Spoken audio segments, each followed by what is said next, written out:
Today's world moves at a blistering pace.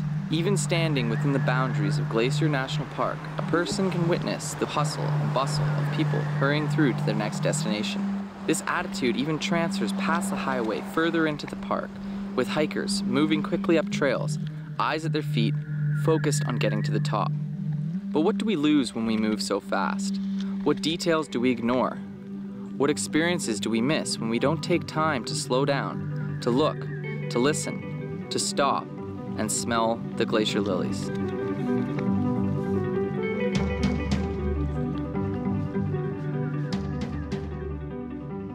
Mount Revelstoke and Glacier National Parks are home to some of the most magnificent wilderness in the country. The landscape here is big. There are big mountains, big glaciers, big trees. But if you take some time to really immerse yourself in this area, you will see that while the mountains, glaciers, and trees are all pretty amazing, there's more to this area. Life flourishes at every scale here, and those willing to stop and look and listen will find it. A person who has let this philosophy guide his work is Dr. Dan McCarthy, professor of ecology at Brock University. I think, there's a lot to be said about how busy modern life is, and stopping to smell the roses. And if you do stop to smell the roses, it's not always a rose you're looking at. I think if you stopped and took a look around, you'll see more than you thought was there. So I think I did that, and this is sort of where I ended up.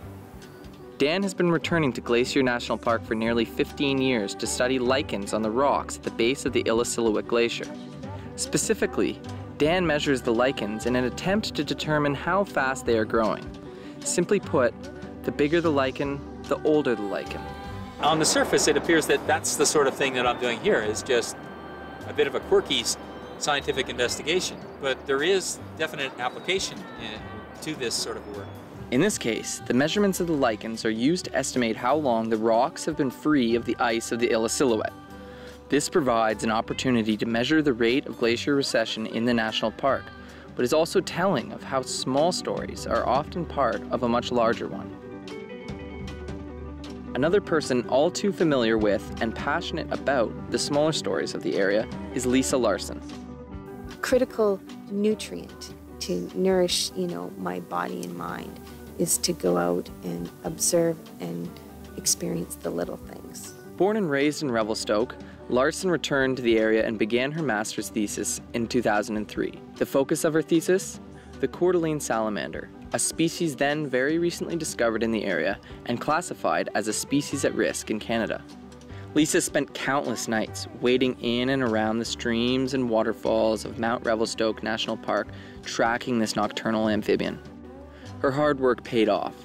What I found by intensively studying that species on this landscape is I found over 350 salamanders in one summer season. As a result of Lisa's discovery of such a relatively large number of them, the Coeur d'Alene salamander is no longer deemed a species at risk within the province. But the story of the Coeur d'Alene salamander does not stop there. That family of salamanders, they breathe through their skin. That means this little creature is susceptible to contaminants in the environment. What we find by looking at the small things is sometimes they can be indicators of the health of the whole ecosystem. Dr. John Woods, a quote-unquote retired parks biologist, was actually the first in the park to have identified the Coeur d'Alene salamander, and his contributions to the park in the past 30-odd years are wide-ranging and hugely significant. On a more personal level, John is passionate about this area, this environment, passionate about taking the time necessary to enjoy the moment, to look, and more often, listen. It was the same pitch that time. Never generalize. Red squirrel.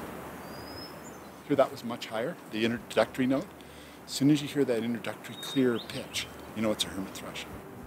I'm in awe still of how magnificent the mountains here are and how wild and how I'll never get to know them as much as I'd like to, and that's actually nice.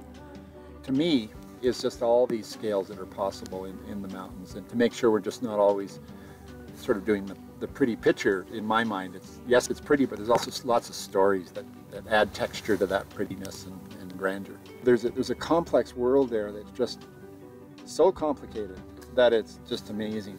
Adding to the complexity of this area and the interplay between big and small stories are the Nakamu Caves. The caves are accessed by a variety of entrances located in the restricted area of the Cougar Valley in Glacier National Park. First discovered in 1904, the Nakamu Caves remain one of the park's lesser known and unique ecological and cultural sites.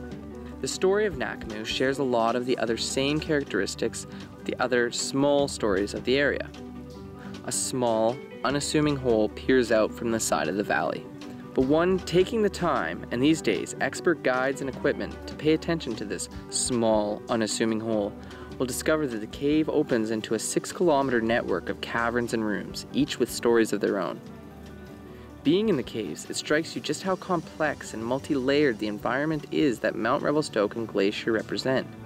And this is what makes this area so special, so exciting. There's such a richness of life here that you get the sense that under every rock, or behind each tree, or over every mountain pass, there is another story waiting to be discovered. Stories like the lichens, stories like the salamanders, stories like the caves, stories that, while small in scale, are anything but.